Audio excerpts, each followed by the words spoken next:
새벽에 주님 전에 나오신 성도님들을 주님의 이름으로 환영하고 축복합니다. 기도하겠습니다.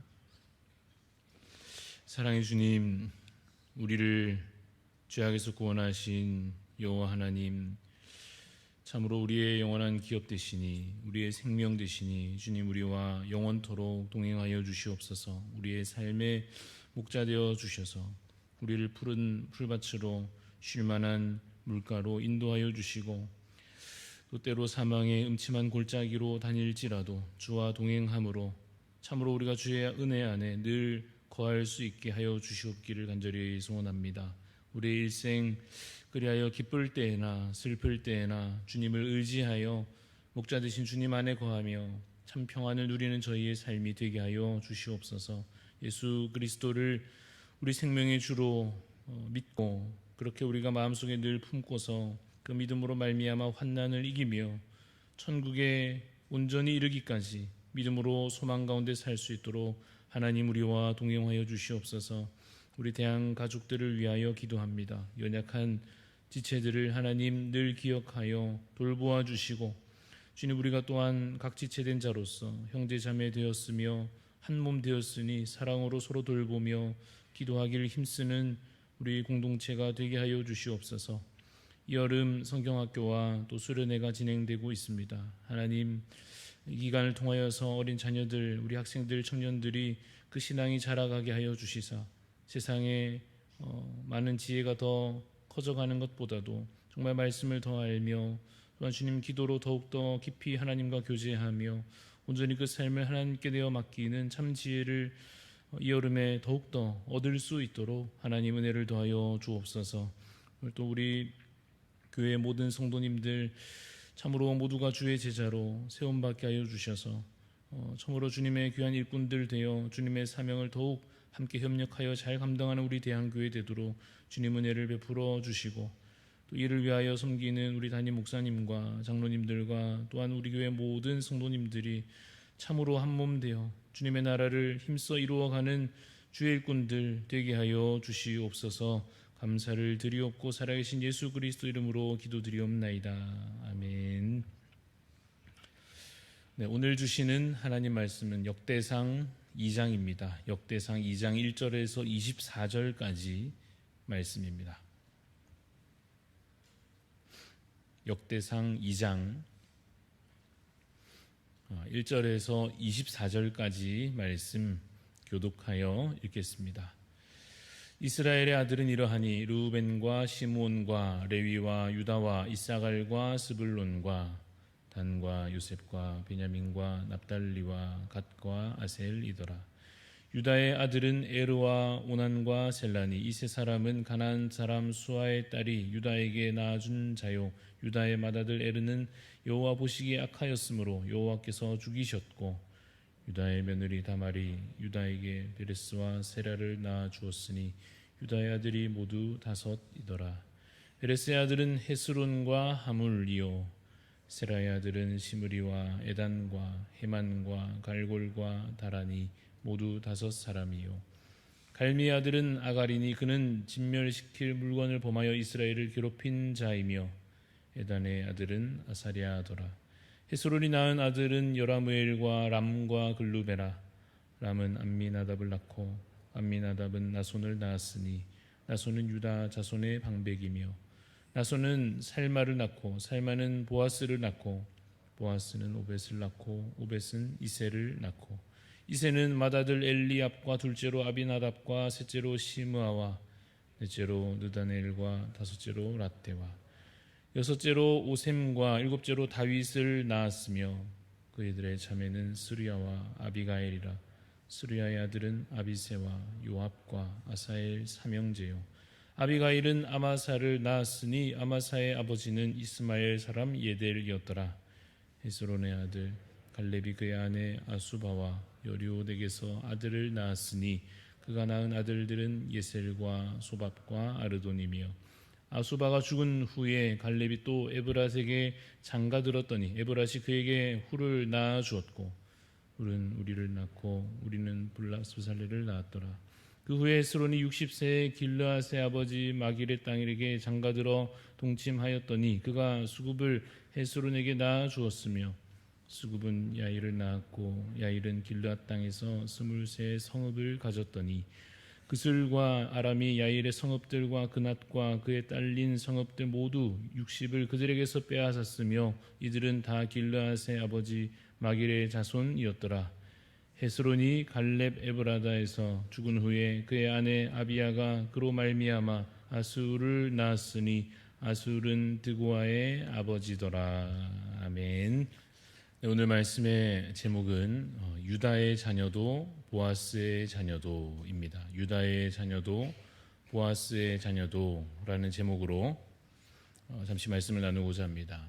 역대상 초반부의 내용은 보다시피 족보로 이루어져 있습니다. 앞으로 한동안 이 족보의 내용을 함께 보면서 수많은 이름들을 우리가 읽게 될 것인데 이렇게 읽어내기 힘든 이러한 족보를 기록해 놓은 목적이 있다 하였습니다.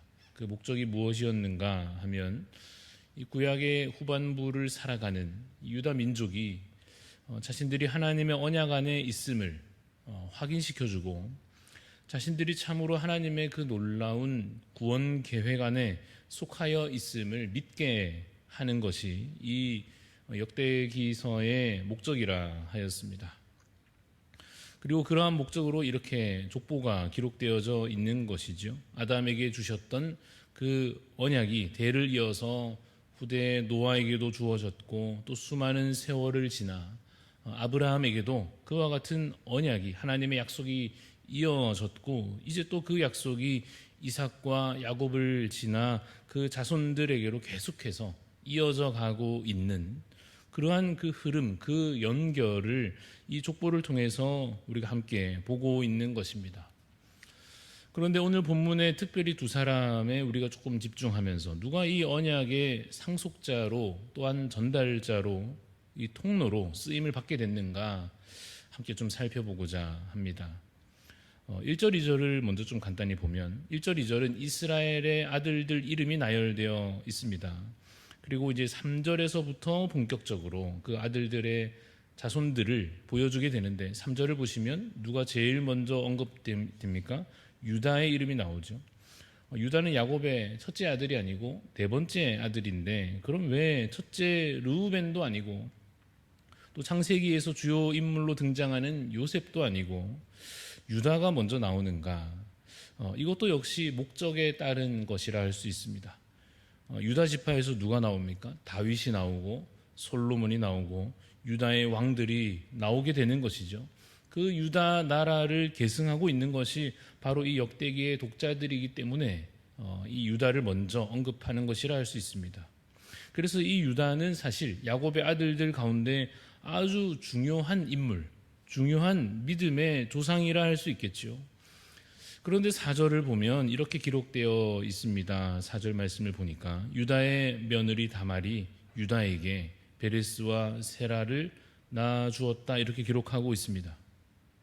이것은 창세기 38장에 기록된 사건인데 유다의 며느리 다말이 남편이 일찍 죽어서 오늘 본문 3절에 나옵니다만 3절 끝에 유다의 맏아들 에르가 여호와 보시기에 악하여 하나님께서 그를 죽이셨다는 기록이 있죠.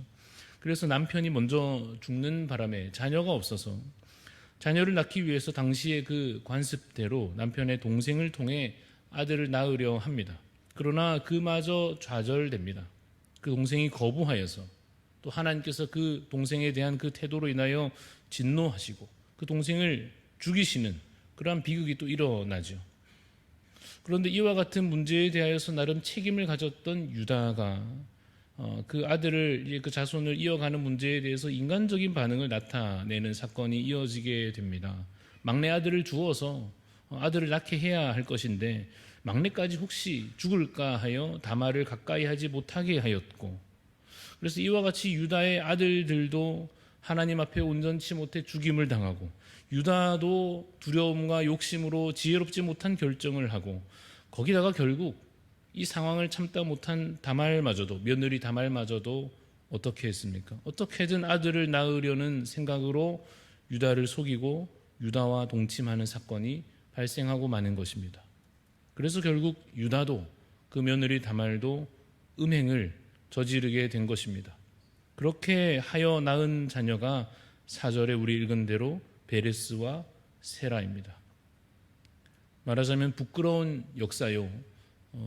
그 후대의 자손들로서도 지우고 싶은 내용이라 할 수 있을 것입니다. 그러면 소위 족보를 세탁하는 차원에서 이런 내용을 좀 생략하든지 하는 것이 낫지 않겠습니까? 그러나 우리가 오늘 읽는 것과 같이 그 내용이 짧게 그냥 이름만 나열되어 있긴 합니다마는 버젓이 기록되어 있는 것입니다.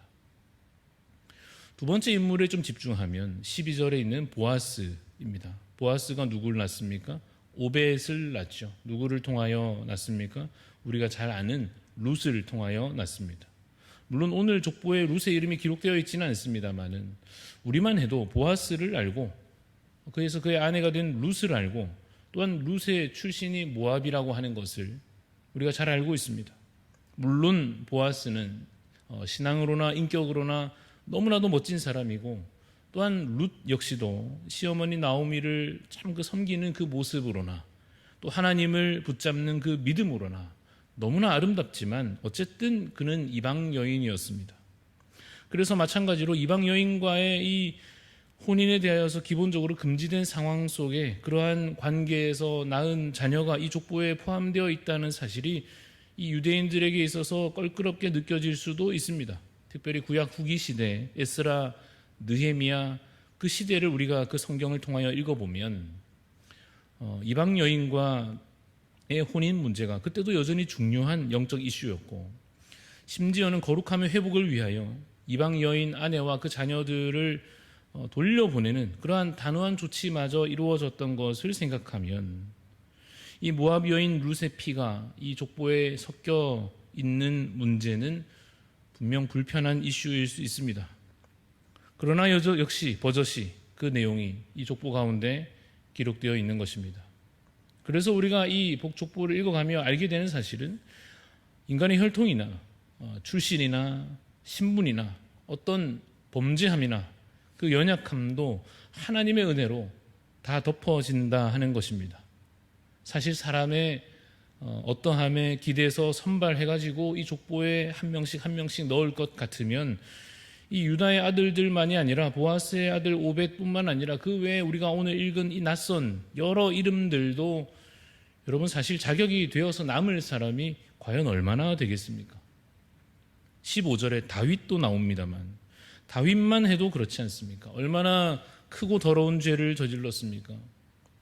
문제 있는 사람 탈락시킬 것 같으면 이 족보에서 빼야 될 것 같으면 간음하고 살인한 다윗부터 빼야 되지 않겠습니까? 그래서 알게 되는 사실은 인간의 어떠함도 하나님의 은혜로 다 덮어진다 하는 것입니다. 그냥 덮는 것은 아닙니다. 죄가 있는데도 그냥 아무렇게나 받아주시는 것은 결코 아닙니다. 인간의 허물을 다 덮는 그 은혜의 원리 안에는 그리스도의 십자가와 부활의 능력이 다 포함되어 있습니다. 그 은혜의 크기가 훨씬 크기 때문에 그 십자가의 능력, 부활의 은혜가 너무나도 크기 때문에 우리가 아무리 잘났어도 혹은 못났어도 우리가 아무리 무엇인가를 가졌어도 혹은 못 가졌어도 우리가 아무리 과거의 죄악에 심각하게 넘어진 그 기억이 있을지라도 그러한 행적이 우리 가운데 있을지라도 그 은혜가 하나님의 사랑이 우리를 다 덮어주시는 것입니다. 복음은 이와 같이 참 일관되게 우리에게 전달되는 것 같습니다. 하나님의 은혜가 너무나도 크시다 하는 것입니다.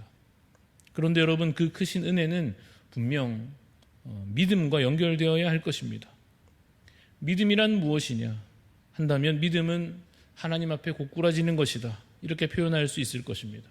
그냥 우리가 편하게 앉아서 그냥 입으로 믿습니다 한다고 되는 문제가 아니다라는 것이겠죠.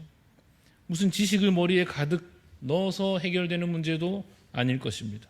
완전히 하나님 앞에 엎드러지는 것입니다. 왜 엎드러지는 것, 왜 엎드리는 것이 믿음인가? 믿음이 회개로 시작되기 때문입니다. 내가 유다처럼 미련하고 범죄한 자요, 내가 다윗처럼 참으로 미련하고 범죄한 자야서 내가 세상을 따라 살던 자요, 여전히 그 못난 자를 내 안에 품고 있는 자라고 하는 사실을 인정하고 깨닫고 그것이 회개로 이어질 때 하나님 앞에 엎드리게 될 것입니다. 그것 없이 믿음으로 바로 갈 수는 없는 것입니다. 반드시 회개가 있습니다.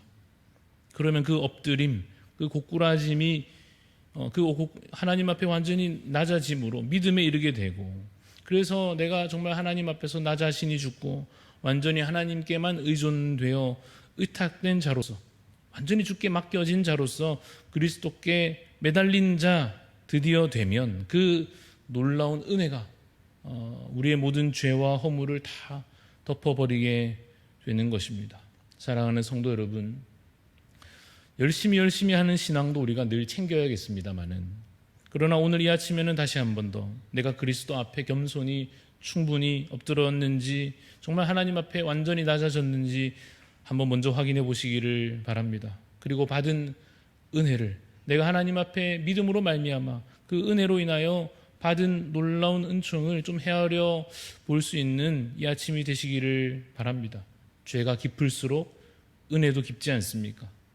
허물이 많을수록 받은 용서도 더 크지 않겠습니까? 하나님께서 우리에게 이미 베풀어 주신 그 은혜를 이 아침에 떠올려 보시기를 소원합니다. 그러면서 여러분 확신하시기 바랍니다. 나도 언약 백성이 맞구나. 내가 혈통으로는 이스라엘 사람이 아니지만 믿었더니 은혜로 내가 이 안에 속하여 있구나. 나도 부족한 죄인인데 십자가 은혜로 주님의 자녀가 되었고 아브라함의 자손에 속하였고 언약의 그 성취를 누릴 것이고, 그래서 천국을 내가 이제 얻었고 죽어도 살겠고 영원히 죽지 않을 것이며 사는 날 동안에 주님의 사랑 안에 내가 이제 거하고 하나님 결코 나를 버리지도 떠나지도 않으시는구나 확신하시기를 바랍니다. 그래서 오늘 하루 나는 하나님의 자녀요 천국 시민 되었음을 믿음으로 고백하며 승리하는 삶을 사시기를 간절히 소원합니다. 기도하겠습니다. 하나님 아버지, 주님 우리에게 믿음을 더하여 주옵소서. 하나님 앞에 더 낮아짐으로 우리에게 죄가 깊을수록, 우리의 허물이 많을수록 더 부끄럽고 더 수치스러울수록 더 겸손히 주 앞에 나와 하나님의 은혜를 경험하는 저희들 되게 하여 주옵소서. 회개함으로 믿음에 이르고 그 믿음으로 말미암아 하나님 놀라운 은총을 덧입어 나도 하나님의 언약 백성 되었음을 기뻐하며 천국 시민 되었음을 담대히 고백함으로 이 세상 가운데 패배하는 자가 아니요 넘어진 자 아니요 뒤로 물러설 자가 아님을 깨닫게 하여 주셔서 이제는 믿음으로 더욱 승리하는 삶을 담대히 살아갈 수 있게 하여 주시옵소서. 주님, 이 믿음이 흔들리지 아니하도록 하나님 우리를 붙잡아 주시사 저 천국 이르기까지 오늘도 인내함으로 소망 가운데 살아갈 수 있도록 하나님 우리와 함께 하여 주시옵소서. 감사를 드리며 살아계신 예수 그리스도의 이름으로 기도합니다. 아멘. 하늘에 계신 우리 아버지여, 이름이 거룩히 여김을 받으시오며 나라가 임하시오며 뜻이 하늘에서 이루어진 것 같이 땅에서도 이루어지이다. 오늘 우리에게 일용할 양식을 주시옵고 우리가 우리에게 죄 지은 자를 사하여 준 것 같이 우리 죄를 사하여 주시옵고 우리를 시험에 들게 하지 마시옵고 다만 악에서 구하시옵소서. 나라와 권세와 영광이 아버지께 영원히 있사옵나이다. 아멘. 오늘 함께 기도하실 때에 특별히 중보하는 마음으로 스마트 교회 김성일 목사님 위해서 기도해 주시기를 바랍니다. 하나님의 임재를 경험하는 예배를 드리도록 영혼 구원하여 제자 삼기에 최선을 다하는 교회 될 수 있도록 평신도가 주도적으로 사역하는 교회가 되도록 우리 김성일 목사님과 스마트 교회를 위해서 중보하는 마음으로 기도해 주시고 각자 기도 제목 갖고 기도하고 돌아가도록 하겠습니다.